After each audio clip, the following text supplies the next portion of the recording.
신기수 전문가 바닥 잡혔으나 단기 조정 대비. 네, FOMC 전까지 이 무르익은 분위기를 이어나갈 것인가. 일단 뭐 저항을 받는 분위기에 한 표를 더 주셨는데 그럼 차익 실현일까요? 매수 관점이실까요?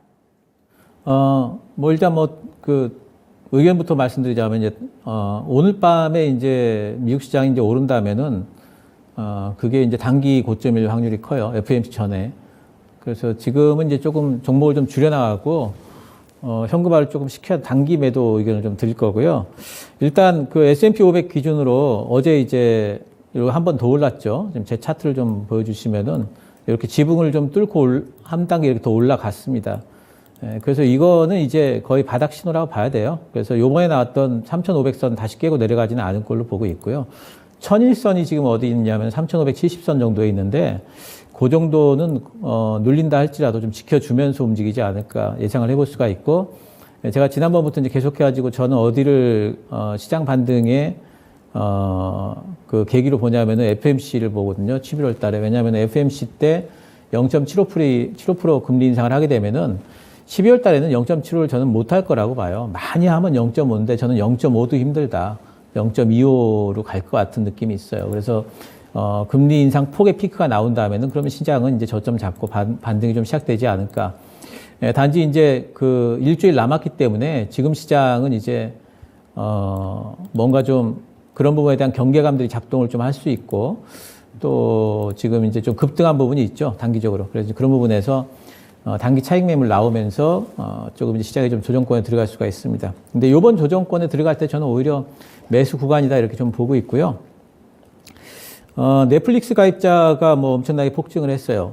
예상보다. 그러면서 이제 엔터주들 급반등이 오늘 나오고 있는데, 엔터주들을 저는 또 이제 크리스마스 시즌 돌아오고 계속해가지고 신작 모멘텀이 있는 종목들이 있습니다. 그래서 그런 엔터주들은 계속해서 좀 관심을 좀 갖고 있는데, 단지 오늘처럼 이렇게 급반등 나올 때 따라잡기는 분명히 안 하셔야 되겠죠. 그리고 오늘 조정을 좀 급하게 받고 있는데, 오늘 조정받는다고 또 오늘 덥석 들어가시면 안 돼요. 며칠 정도 좀 지켜보시면서 엔터주 들어가실 수 있을 것 같고요.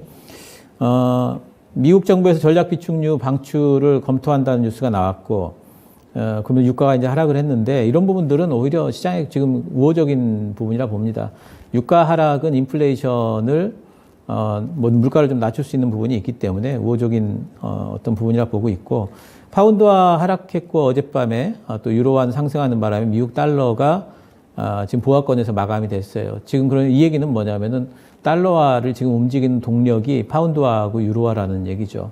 그러니까 그동안에 이제 달러화는 자체 동력으로 안전자산 선호가 붙어가지고 혼자서 올라가지 않을까 굉장히 얘기를 많이 했지만, 그런 부분들은 그런 시기는 이제는 좀 어느 정도 좀 지나갔지 않나 좀 생각이 좀 들고, 파운드화하고 그리고 유로화가 더 빠질 것 같지는 않기 때문에 달러도 당분간은 이제 위쪽보다는 좀 옆으로 좀 횡보하는 쪽을 좀 생각을 하고 있어서 이것도 시장에 나쁘지 않다 보고 있습니다. 또 미국 국무부 쪽에서 우크라이나 관련된 얘기가 나왔는데, 러시아에서 협상에 일부 관심을 가진다 뭐 이런 징후가 있다 이런 얘기 나왔고, 또 우크라이나 국방정보국장이 내년 여름에 전쟁 끝날 것 같다 뭐 이런 얘기도 하면서, 지금 우크라이나 전쟁과 관련된 부분이 또 이제 겨울철 들어오면서 뭔가 좀 소강 상태에 들어갈 것 같은 느낌들도 있어요. 이런 부분들도 우리 주식시장에는 나쁘지 않다. 그래서 지금 이제 뭔가 그동안에 악재만 엄청나게 나오던 부분에서 하나둘씩 뭔가가 조금 빛이 좀 보이는 그런 구간에 진입을 한 것 같고, 그리고 차트의 어떤 기술적인 신호들도 좀 나와 있기 때문에 긍정적으로 볼 필요가 있다 이렇게 보입니다. 단지 이제 뭐 단기적으로 지금 이제 FOMC를 좀 앞두고 있기 때문에 다음 주는 조금 소강 상태를 좀 예상을 해야 되겠고, 내일 또 미국 증시가 만기일 있죠. 그래서 만기일 변동성이 좀 있을 수가 있기 때문에 오늘 내일 종목들 많이 반등이 나오게 되면은 그러면은 오히려 종목 그 단기 매도를 좀 해야 되지 않을까 생각을 한번 하고 있습니다. 코스피가 오늘까지 12거래일째 지금 들어오네요.